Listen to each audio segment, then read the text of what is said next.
Bonjour à tous, on poursuit le top 10 de mes lectures 2025 et aujourd'hui on aborde le numéro 5, L'inhumanité, sociologie des serial killers de Laurent Denave. Générique.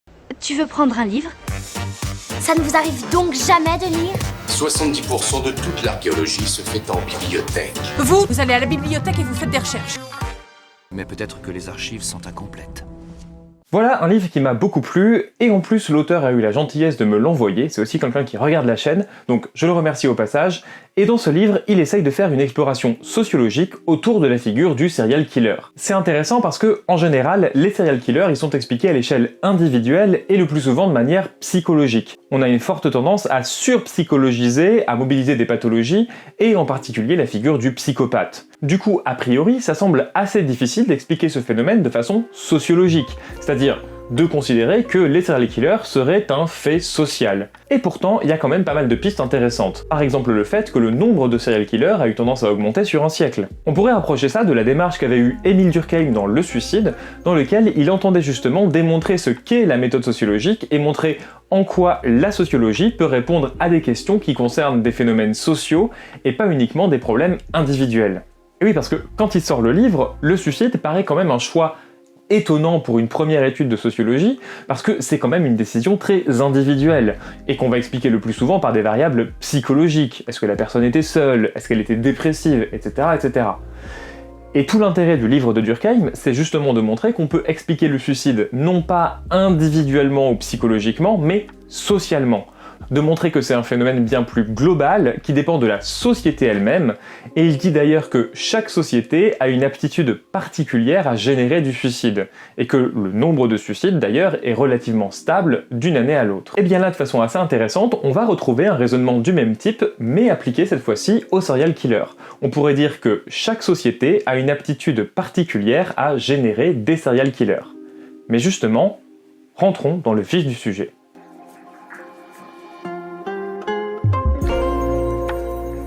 Avant de commencer, il faut se mettre d'accord sur un point important, c'est quoi un serial killer?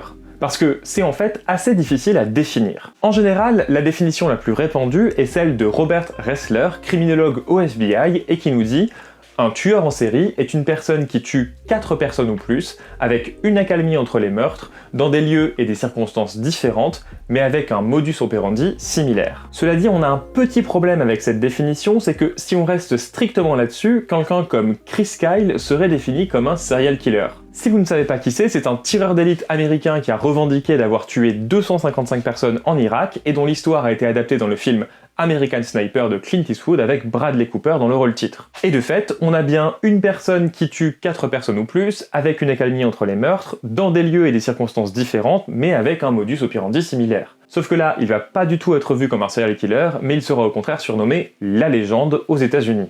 Donc on voit bien qu'on a besoin d'une définition un peu plus restreinte, et donc on retiendra pour le livre un criminel qui commet un meurtre sans mobile apparent, à plusieurs reprises, selon un même mode opératoire, et qui prend plaisir à tuer. Et on verra que chaque partie de cette définition est importante.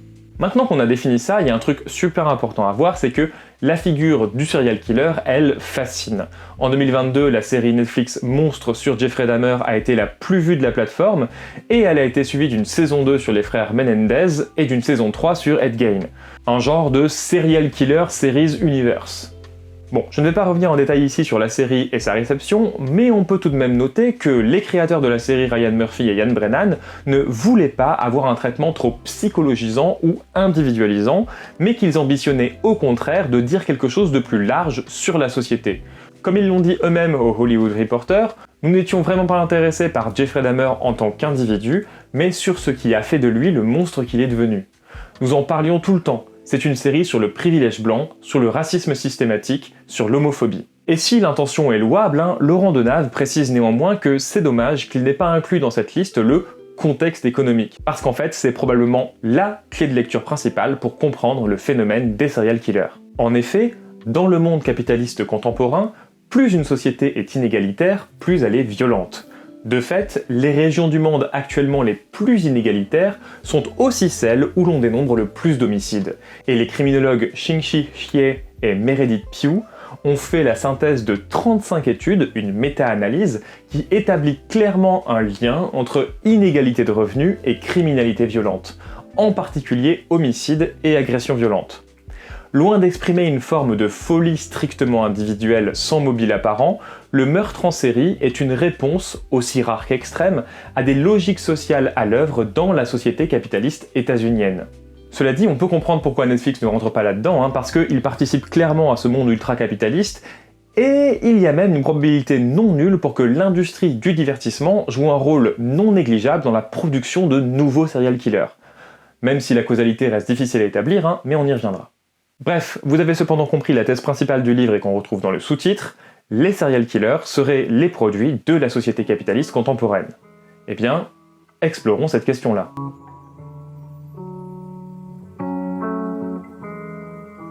Pour entrer vraiment dans le cœur du propos, Laurent Denave commence par rappeler qu'il y a deux grands écueils à éviter quand on essaye d'expliquer la violence extrême, et en particulier les meurtres en série. Le premier, c'est l'idée du criminel né, c'est-à-dire d'une explication biologique de la violence, et le second, ce serait l'idée selon laquelle tout viendrait de l'enfance et de la famille, comme si les parents portaient à eux seuls la responsabilité des crimes. Alors, le premier écueil, celui de la biologisation, il est très ancien. Il remonte au moins aux travaux de Cesare Lombroso avec L'homme criminel, publié en 1876.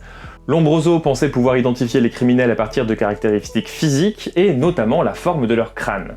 Alors, ces thèses ont été invalidées depuis bien longtemps, mais ce que montre Denave, c'est que même si la craniologie a disparu, le réflexe biologisant revient régulièrement sous d'autres formes. Aujourd'hui, on ne mesure plus les crânes, mais les cerveaux avec les neurosciences et l'imagerie médicale.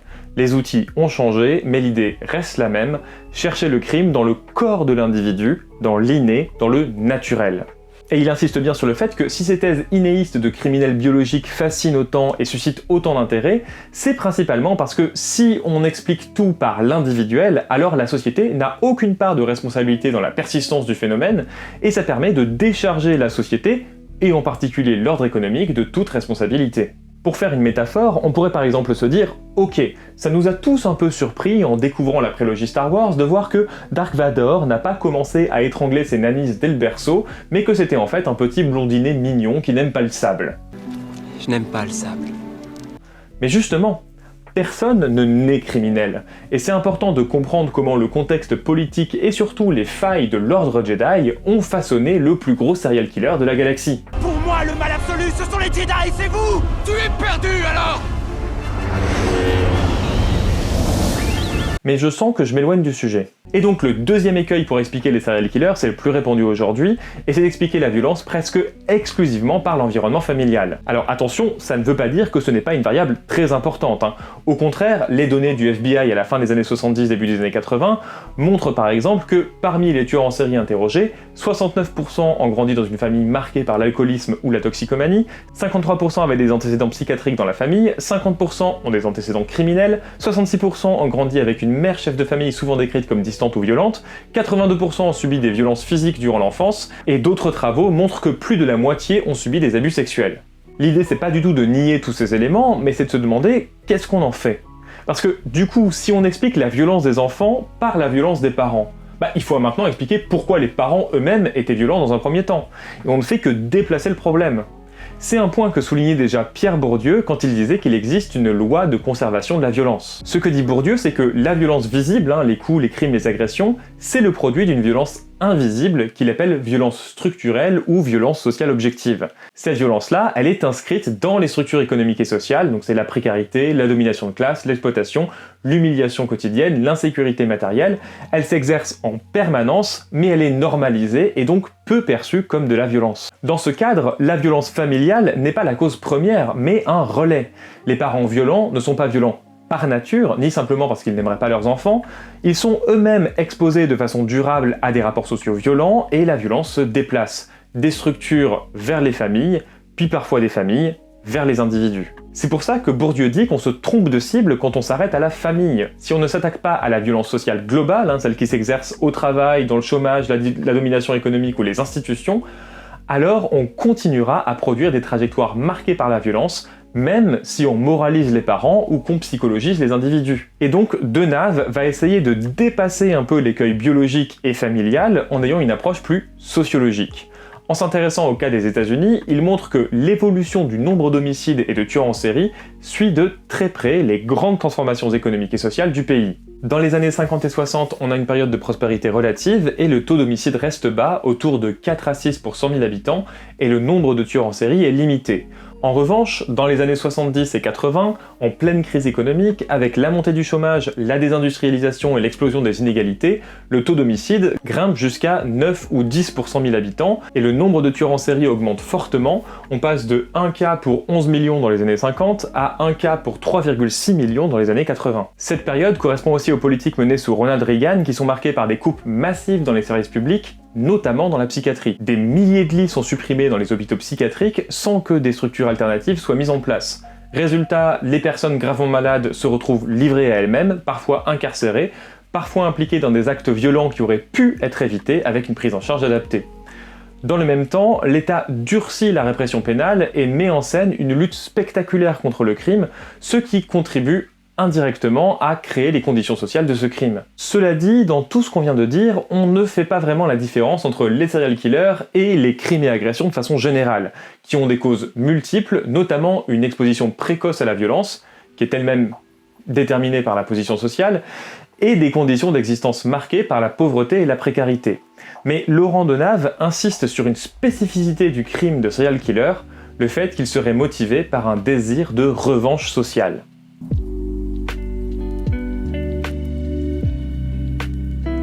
Commençons par rappeler quelques données.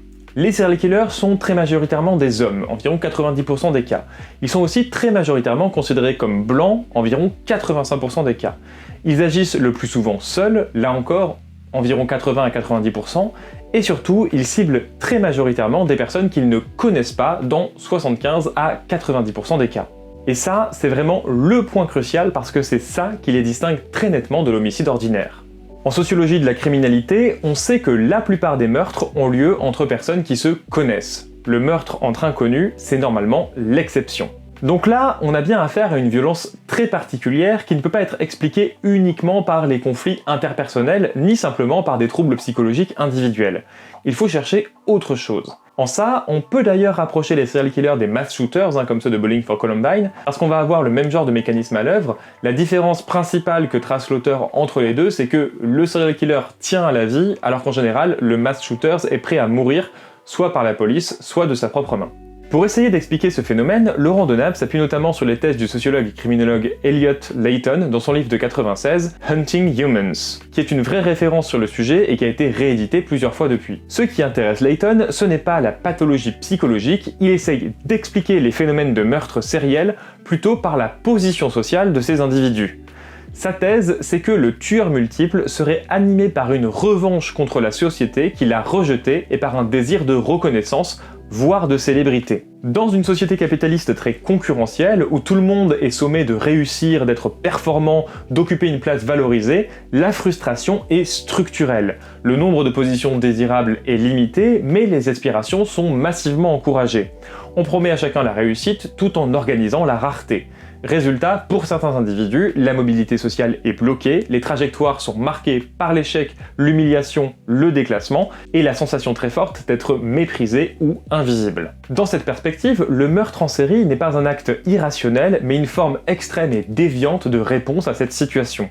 Selon Layton, les serial killers sont tout à fait conscients de leur position sociale et sont même parfois obsédés par leur statut social. Et derrière leurs actes illégaux se trouverait la volonté de contester l'ordre établi. Il va même jusqu'à parler d'un choix de carrière criminelle comme une manière de transformer une position sociale dominée et humiliée en une position de toute puissance symbolique. Le tueur en série impose sa loi, décide de la vie et de la mort, échappe momentanément aux règles communes et surtout force la société à le regarder. Pour illustrer cette logique de revanche sociale, Laurent Denave fait une petite étude de cas en prenant l'exemple de Ed Kemper, un serial killer américain assez connu et assez marquant, plus de 2 mètres, surnommé l'ogre de Santa Cruz, et qui a assassiné 10 personnes, dont ses grands-parents à l'âge de 15 ans. C'est un exemple intéressant parce que dans son cas, on dispose de nombreuses sources directes, des entretiens, des témoignages, des déclarations très détaillées de sa part qui permettent de reconstruire assez finement son parcours et la manière dont lui-même interprète ce qu'il a vécu. Donc Kemper a grandi dans un environnement profondément violent et humiliant. Après le divorce de ses parents, il vit avec une mère alcoolique, instable, qui le rabaisse constamment,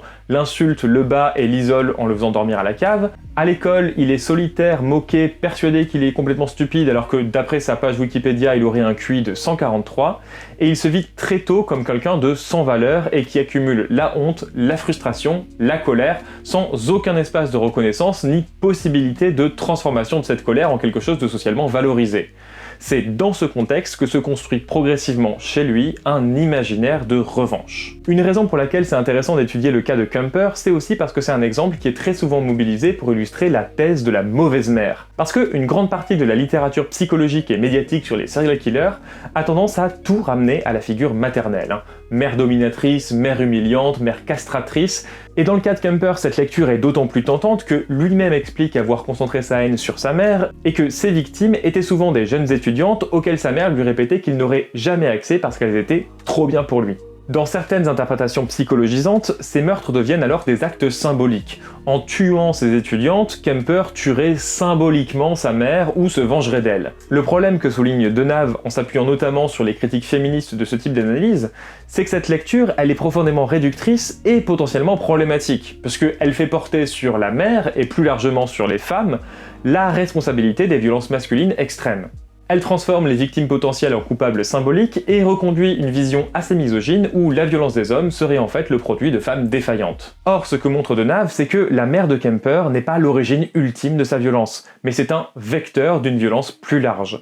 Après son divorce, elle se retrouve seule, avec peu de ressources, dans une situation matérielle et sociale extrêmement difficile, et la violence qu'elle exerce est elle-même produite par des conditions matérielles d'existence qui sont marquées par la précarité, l'isolement et la domination. Autrement dit, réduire le cas Kemper à une mauvaise mère, c'est invisibiliser toute la chaîne des déterminations sociales qui ont rendu cette trajectoire possible, et surtout éviter de poser la question centrale, celle d'une société qui produit massivement de l'humiliation, du déclassement et de l'absence de reconnaissance. Dans cette perspective, le cas de Ed Kemper il est éclairant parce qu'il montre l'importance du cadre social à l'opposé de l'image du monstre irréductible. Par exemple, il serait aujourd'hui et depuis quelques années juridiquement éligible à une libération conditionnelle, mais il a refusé à plusieurs reprises de se présenter devant la commission. Kemper explique lui-même que la prison est le seul espace dans lequel il a trouvé une forme de stabilité, de règles claires, de reconnaissance minimale et de protection contre ses propres pulsions.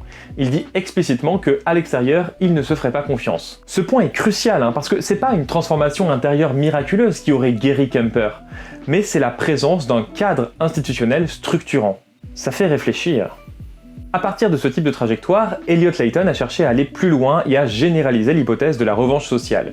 Son idée n'était pas seulement de dire que certains tueurs se sentent humiliés ou frustrés, mais de se demander si cette revanche pouvait se lire concrètement dans les faits, dans les trajectoires sociales des tueurs, dans le choix de leurs victimes et dans la manière dont leurs crimes s'inscrivent dans l'espace social. Autrement dit, est-ce que les serial killers s'en prennent préférentiellement à des personnes appartenant à des groupes sociaux plus élevés qu'eux? Et est-ce qu'on observe chez eux des trajectoires de déclassement, une mobilité sociale bloquée ou une chute par rapport à leur milieu d'origine? Alors, sur le papier, l'hypothèse est séduisante. Elle permettrait de lire ces crimes comme une forme de revanche sociale incarnée, inscrite dans les rapports de classe elles-mêmes. Mais lorsqu'on regarde les données disponibles, le tableau est quand même plus contrasté. Déjà, il faut le prendre avec des pincettes parce que les données sont loin d'être complètes, on n'a pas toujours les infos sociales, pro ou familiales, et quand on les a, ça porte en général sur des petits effectifs. Par exemple, le chercheur Luc Lévesque essaie de tester l'idée d'un déclassement en regardant les trajectoires professionnelles, mais il ne peut le faire que sur 36 cas. Et sur ces 36 cas, il trouve 14 trajectoires plutôt stables, 10 trajectoires où le statut s'améliore, et 11 où il baisse. Donc l'idée d'une chute sociale systématique ne tient pas vraiment. En revanche, il met en évidence autre chose, une surreprésentation des positions sans pouvoir. Quand il regarde la situation au moment de l'arrestation, et là il a les données pour 94 cas, les statuts qui font foi d'une absence de pouvoir, donc des postes subalternes, le chômage, etc., ils sont 60 sur 94. Et d'une façon encore plus importante, ils ont presque tous connu une régression sociale par rapport aux pairs. Donc en fait, on a plus des profils marqués par un déclassement générationnel que par un déclassement au cours de la vie, et des profils professionnels marqués par l'absence de pouvoir. Cela dit, l'origine sociale des victimes ne correspond pas toujours à l'idée d'un affrontement vertical. Dans de nombreux cas, tueurs et victimes appartiennent aux mêmes milieux sociaux, le plus souvent aux classes populaires ou aux fractions inférieures des classes moyennes.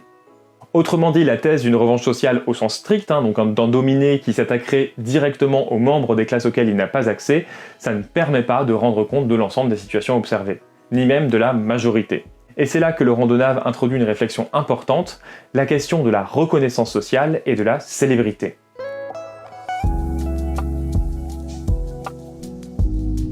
Même si les serial killers ne se vengent pas toujours directement d'une classe sociale particulière, ils accèdent presque tous à une forme de visibilité extraordinaire. Et les médias jouent ici un rôle central. Les crimes sont massivement médiatisés, les tueurs deviennent des figures connues, parfois mondialement célèbres, leurs noms circulent, leurs visages sont diffusés, leurs histoires sont racontées, disséquées, scénarisées. Et dans cette perspective, devenir un serial killer, c'est aussi devenir quelqu'un. Quelqu'un dont on parle, quelqu'un qui existe socialement, quelqu'un qui compte. Cette logique, elle est particulièrement visible dans le cas de Ted Bundy, qui est obsédé par son statut social. Il méprise son milieu d'origine et il admire les classes supérieures, il rêve de réussite scolaire, professionnelle et symbolique.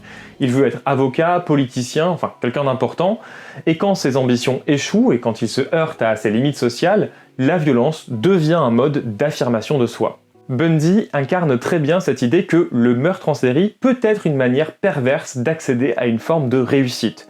Après son arrestation, il devient une célébrité médiatique, son procès est retransmis à la télévision, il fascine, attire l'attention, reçoit du courrier, y compris de nombreuses femmes qui l'admirent. Il atteint finalement une reconnaissance qu'il n'aurait jamais obtenue par des voies légitimes. Et donc là, il y a aussi un phénomène important à mettre en lien avec la surmédiatisation des cas de serial killers, parce que l'augmentation des cas qu'on a observés dans les années 70 et 80, elle est aussi allée de pair avec la surmédiatisation des cas et dans une certaine mesure avec la starification des serial killers. Donave rappelle que de nombreux tueurs en série médiatisés reçoivent des lettres, des déclarations, parfois même des propositions de mariage de la part de jeunes femmes qu'ils n'ont jamais rencontrées. Si ça peut paraître étonnant, là encore c'est une pratique répandue qu'il ne faut pas expliquer par une quelconque fascination morbide individuelle, mais il faut plutôt essayer de comprendre ce que révèle ce phénomène. Plusieurs travaux montrent que le rapport de domination peut être socialement investi comme désirable. Être associé à une figure puissante, transgressive, capable de faire peur et d'imposer sa volonté, ça peut produire une forme d'attraction. I think I realized why women love serial killers so much. I think it's because it's the first man we've ever seen who can plan.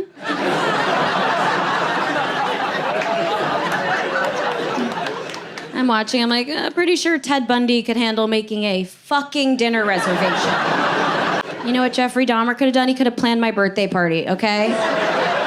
La célébrité criminelle transforme ainsi des hommes socialement dominés en figures hyper visibles, dotées d'un pouvoir symbolique exceptionnel. Et donc, on ne peut pas éliminer l'hypothèse que ce qui attire, ce n'est peut-être pas le crime en tant que tel, mais la position de domination, de centralité et d'autorité que confère le crime dans l'espace social et médiatique. Ce qu'on appelle après Max Weber en sociologie, une autorité charismatique. Et c'est là qu'on voit que les médias et plus généralement l'industrie du divertissement jouent un rôle pas forcément bénéfique. Comme le note directement Laurent Donave, en 1994, lors de son procès, le tueur Danny Rolling, 1954-2006, a expliqué que l'un des motifs de ses meurtres était de devenir une superstar comme Ted Bundy. Aux États-Unis, comme dans bien d'autres pays, Rolling a fait l'objet de nombreux reportages et articles de presse, plusieurs livres ont été publiés à son sujet, et il a même inspiré un film, Scream, qui a eu un énorme succès commercial. Il a donc atteint son objectif, grâce à la complicité des médias et des industries culturelles, il est devenu mondialement célèbre.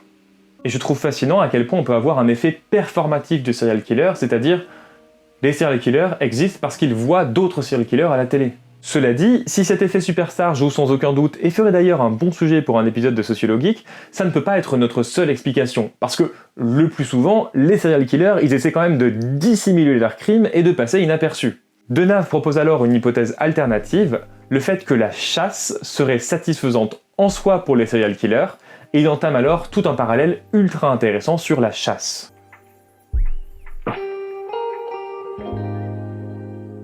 Chez de nombreux serial killers, la chasse devient une activité centrale, structurante, parfois vécue comme une véritable mission. La traque occupe l'esprit, donne un but, rompt avec le sentiment d'indifférence ou de vide qui caractérise souvent leur trajectoire sociale. Récupérer une proie, la suivre, la capturer, décider du moment de la mise à mort, tout ça procure un sentiment d'accomplissement, de maîtrise et de puissance qui vient compenser au moins temporairement une frustration sociale profonde. L'appropriation du corps de l'autre joue ici un rôle clé. En s'appropriant la vie de la victime, le tueur s'approprie symboliquement ce dont il se sent privé, de la valeur, de l'existence sociale, de la puissance. Le paroxysme de cette logique, c'est évidemment le cannibalisme, dont le principal représentant est Jeffrey Dahmer, et qui constitue pour nous la forme la plus insupportable de cette appropriation. Mais Deneuve montre bien qu'il ne faut pas se focaliser uniquement sur les cas les plus extrêmes. Une pratique beaucoup plus répandue consiste à conserver des trophées humains, un bijou, un vêtement, parfois une partie du corps. Ces trophées permettent de revivre la chasse, de prolonger la jouissance, mais aussi d'inscrire la violence comme une forme de récit personnel. Comme dans certaines sociétés guerrières, le trophée atteste d'une prise réussie et renforce l'estime de soi du chasseur, il matérialise une victoire. Maintenant, je passe volontairement assez vite sur ces pratiques qui sont bien documentées dans le livre, parce que le point qui m'a le plus marqué, c'est pas tant ce que font les serial killers, que ce que cette analyse révèle de notre propre rapport à la violence.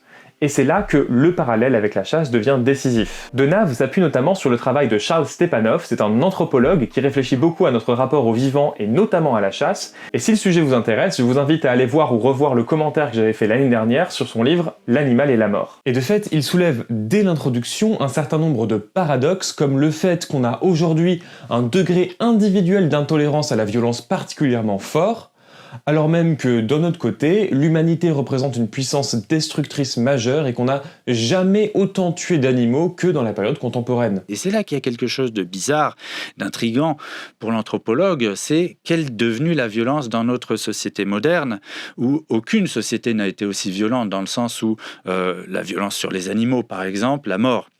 En France, on tue 3,2 millions d'animaux par jour. Et pourtant, nous, Français, nous pouvons manger de la viande tous les jours, de la naissance à la mort, sans avoir jamais vu un animal tué, sans avoir jamais vu une carcasse découpée. C'est extraordinaire d'un point de vue anthropologique. Ça n'a jamais existé. C'est impensable dans la plupart des sociétés. Donc là, nous avons constitué un rapport à la violence tout à fait singulier, démultiplié et camouflé à la fois. Il souligne bien que l'Occident moderne articule deux formes de relations bien distinctes au vivant. La première qu'on pourrait qualifier d'amour de la nature, qui condamne et qui rejette la violence. On le voit avec le développement des réserves naturelles, la sanctuarisation des territoires et même les rapports intimes qu'on peut avoir aux animaux de compagnie. Et de l'autre, on a une exploitation de la nature qui fait de la violence conquérante un but et une valeur en tant que condition de l'abondance et du progrès. C'est le fait de traiter le vivant comme un ensemble de ressources matérielles dans lequel on peut puiser. C'est le cas de l'exploitation des forêts, mais aussi et surtout des animaux d'élevage. Et du coup, ces deux rapports bien distincts à la nature, ils se retrouvent aussi dans nos rapports aux animaux, dans les sociétés modernes. Il conceptualise notamment la différence entre ce qu'il appelle les animaux matières, autrement dit les animaux d'élevage, qui sont désocialisés, qui vivent dans des bâtiments individuels en étant réduits à une fonction productive, et de l'autre, ce qu'il appelle l'animal enfant, ce sont les animaux de compagnie qui sont intégrés à la vie humaine, médicalisés et privés de vie sexuelle. Et c'est important de bien faire la distinction entre les deux parce que la déshumanisation des conditions de vie des animaux de la ferme, c'est la condition même de possibilité de la personnification de nos animaux de compagnie. Comme il le dit clairement, nous donnons nos animaux matières à manger à nos animaux enfants. Et justement, il semble qu'on atteigne aujourd'hui une sorte de point de rupture avec la difficulté de réunir ces deux rapports contradictoires à la nature qu'on a pourtant depuis au moins la Renaissance. Bref, je vous invite à regarder le reste de la vidéo si ça vous intéresse. Et d'ailleurs, je fais remarquer que la violence sur les animaux, elle est intéressante pour penser les serial killers. Parce que c'est en fait super commun que les premiers actes déviants soient des meurtres d'animaux, comme des chats ou des chiens. Et justement, même si c'est jugé moins gravement que le crime d'êtres humains, ça nous choque quand même, parce que c'est fait sur des animaux enfants, pour reprendre la classification de Stepanov. Ce que reprend Laurent Deneuve de tout ça, c'est l'idée que la chasse nous choque moins par la mort en soi que par deux choses très précises. D'une part, la mort y est visible, socialisée, spectaculaire. D'autre part, elle nous rappelle notre animalité, ce que les sociétés modernes cherchent précisément à refouler. La chasse met sous nos yeux ce que la modernité occidentale a tout fait pour rendre invisible, le fait que la vie humaine dépend structurellement de la mort d'autres êtres vivants, et que la violence n'a pas disparu, mais elle a été déplacée, spécialisée, dissimulée. Stepanov parle notamment d'une division du travail moral qui est décisive. Dans nos sociétés, la violence, elle est toujours là, mais elle est confiée à des acteurs spécifiques. Les bouchers pour la mise à mort de l'animal, les soldats pour la guerre, les policiers et les bourreaux pour la mise à mort légitime des humains. Et cette délégation, elle permet au reste de la société de se vivre comme civilisé, propre, moral, en niant sa dépendance structurelle à la violence. On mange de la viande, mais on tue pas. On bénéficie de la guerre ou de l'ordre social, mais on tue pas soi-même. La violence est camouflée, mais elle est bien présente. Dans cette configuration, le serial killer, il apparaît comme une figure profondément dérangeante parce qu'il court-circuite cette division du travail moral. Il tue sans mandat, sans légitimité institutionnelle, sans justification collective, et il rend visible une violence que la société veut précisément maintenir hors champ. Et surtout, il réintroduit une violence personnalisée, incarnée, non déléguée, là où la modernité s'est construite sur sa bureaucratisation et sur sa mise à distance. Oui, parce que j'en profite pour faire une petite précision. Les serial killers, en général, ils vont tuer entre 6 et 10 victimes.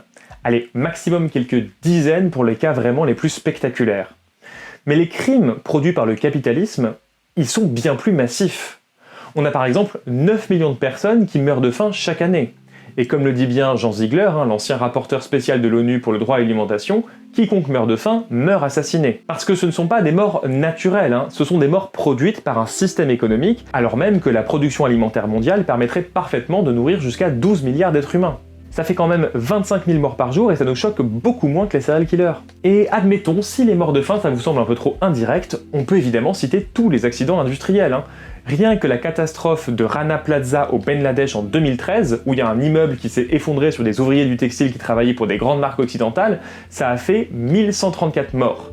Et dans ce cas-là, les ouvriers avaient signalé des fissures dans le bâtiment, mais ils ont été contraints de travailler quand même sous la pression des donneurs d'ordre, notamment des entreprises françaises. Et je vous assure qu'il en faudrait quelques-uns des serial killers pour arriver à plus de 1000 victimes. Mais bizarrement, les crimes du capitalisme, ça nous choque moins.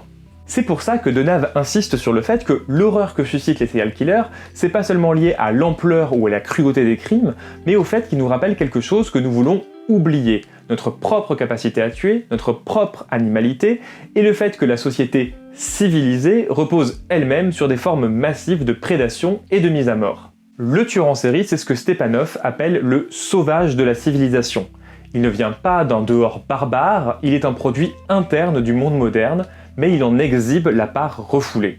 Et c'est pour ça que Denave critique fortement la figure médiatique du monstre.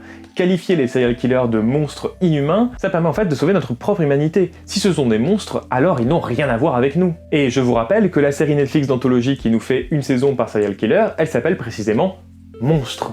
Or, le propos du livre, c'est précisément de rappeler l'inverse. Comme l'exprime directement Laurent Denave en citant l'ouvrage de Michel Barocco, Les tueurs en série, mais n'en déplaise aux médias avides d'audience et aux industries culturelles en quête de profit, les serial killers ne sont pas des monstres inhumains totalement différents de nous. Ce sont, dans la réalité, des êtres humains tristement humains et presque semblables à nous. Ces hommes et ces femmes qui tuent des enfants, des femmes ou des vieillards par plaisir, désir de domination ou jouissance sexuelle restent des autres nous-mêmes et les produits d'une société que nous avons en commun. En ce sens, les serial killers ne sont pas une anomalie, mais un révélateur brutal des logiques de prédation, de domination et de déshumanisation qui traversent déjà le monde social. Évidemment, je suis obligé de passer un peu vite, je vous renvoie au livre directement pour le détail de la démonstration. Et pour finir, dans le dernier chapitre, Denave développe d'une manière beaucoup plus frontale la question du patriarcat, en rappelant un fait important, la très grande majorité des victimes de serial killers, ce sont des femmes.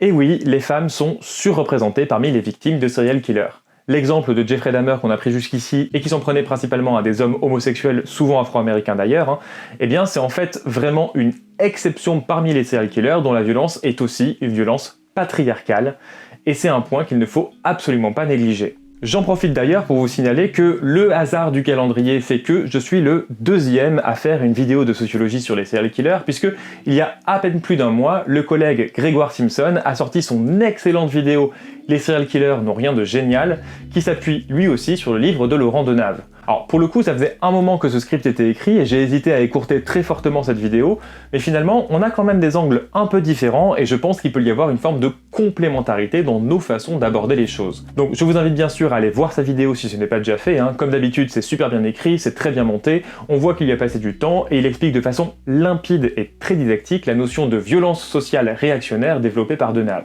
Voyez plutôt. Donc clairement, quand on voit ça, se contenter de parler de revanche de classe, ça pose vraiment problème. Parce que oui, les serial killers viennent surtout des classes populaires, mais pour autant, ce sont pas juste des dominés. Ce sont aussi des représentants d'une certaine classe dominante, celle des hommes, et c'est pour cette raison qu'ils peuvent gérer leur frustration en s'appropriant physiquement d'autres personnes. Du coup, au lieu de parler de revanche de classe, il faudrait plutôt parler de revanche sociale réactionnaire. Une nuance qui est faite par Laurent Denave et qui est à mon avis hyper précieuse dans le sens où elle permet d'appréhender ces crimes dans toute leur complexité. Car ce qu'il souligne très bien avec ce concept, c'est que les tueurs en série sont effectivement victimes d'un monde particulièrement inégalitaire et violent. Mais sauf que pour prendre leur revanche face à ça, ils profitent du peu de pouvoir qu'ils ont pour reconduire de manière extrême la violence qu'ils ont subie. Autrement dit, ce qui rend possible le fait de devenir tueur en série, c'est à la fois d'avoir subi la violence du monde social et en même temps de chercher à compenser ce vécu de dominé en exerçant une autre forme de domination. Il y a donc chez les serial killers une ambiguïté qui est que ce sont incontestablement des bourreaux, qui jouissent du coup d'une forme de pouvoir extrême. C'est pour ça que Laurent Denave dit que leurs crimes sont réactionnaires, et en même temps, ces hommes ne seraient probablement jamais passés à l'acte s'ils n'avaient pas été eux-mêmes victimes du monde social. C'est pour ça qu'on peut parler d'une sorte de revanche. Et je pense qu'une fois qu'on a bien compris ça, on tient enfin une bonne explication. Car avec cette idée qui consiste à dire qu'on a affaire à des crimes qui sont à la fois réactionnaires et compensatoires, on réunit enfin toutes les pièces du puzzle.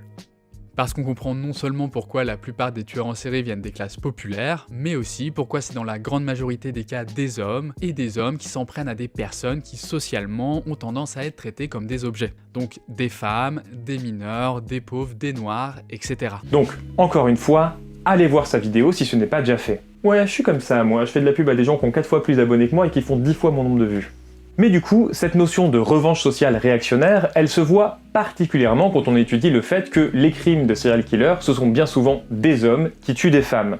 Et comme l'a très bien écrit Denave, les spécialistes du sujet observent en effet un désir de contrôle sur les victimes féminines, imposé par l'humiliation, l'asservissement et la terreur. On pourrait parler à ce propos de domination totale ou absolue, le tueur ayant droit de vie et de mort sur sa victime et pouvant disposer de son corps à loisir, comme on dispose d'un simple objet, la possession supposant ici encore la déshumanisation. Ted Bundy a ainsi expliqué qu'il s'agissait pour lui de posséder ces personnes physiquement comme on possède une plante en pot ou une Porsche, être propriétaire d'un individu. Les tueurs en série incarnent ici une forme de masculinité pathologique mais profondément cohérente avec les rapports de pouvoir bien plus banals. Denave mobilise les analyses féministes de l'appropriation des corps féminins, et on peut faire ici écho aux travaux de Colette Guillaumin. Si vous vous souvenez d'elle, on en avait parlé dans le commentaire du livre Race à propos du concept de racisation.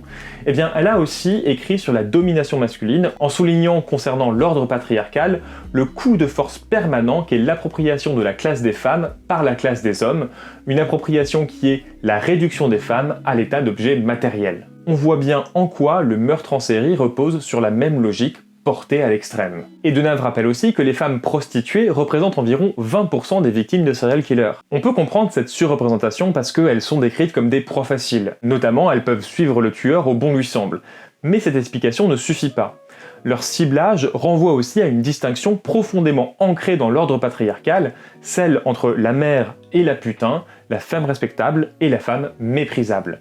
Celles qui ne se conforment pas aux normes familiales et sexuelles dominantes sont perçues comme disponibles à la violence, voire comme des victimes légitimes. À travers ces crimes, ce n'est donc pas seulement une violence individuelle qui s'exerce, mais aussi une violence normative qui punit celles qui s'écartent des rôles assignés. C'est dans cette perspective que Denave parle de revanche sociale réactionnaire.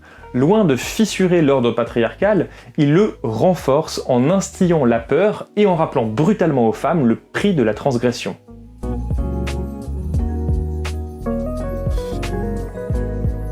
Bon, et ben c'était joyeux tout ça. Je crois que je suis revenu sur l'essentiel de ce que je voulais vous dire. C'est un livre super intéressant, et d'ailleurs, pour être tout à fait honnête, je ne l'ai pas payé, puisque Laurent Denave m'a très gentiment envoyé son livre en me demandant si ça m'intéressait, et oui, ça m'a beaucoup intéressé. D'ailleurs, si tu regardes la vidéo, Laurent, je suis désolé, parce que tu m'as envoyé ton livre il y a quasiment 2 ans, et j'en parle que maintenant, mais bon, c'est compliqué, la vie, tout ça.